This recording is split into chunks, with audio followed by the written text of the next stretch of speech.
سوال ہوا کہ ہمارا دل بہت چاہتا ہے جہاد فی سبیل اللہ کا، اور اتنا عرصہ ہم پر بیت گیا ہے، آخر کب جہاد ہوگا اور ہمیں کیا کرنا چاہیے؟ بارک اللہ فیکم۔ شیخ صالح الفوزان حفظہ اللہ فرماتے ہیں، اللہ تعالیٰ سے دعا کریں، اللہ جل وعلا سے دعا کریں کہ وہ اسلام اور مسلمانوں کی نصرت فرمائے اور جہاد کے علم کو بلند فرمائے۔ ابھی کچھ عرصے پہلے ہی جو خطبہ ہوتے تھے،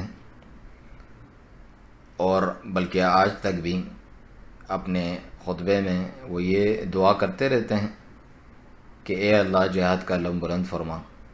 اللہ تعالیٰ سے دعا کریں کہ وہ جہاد کا پرچم بلند فرمائے۔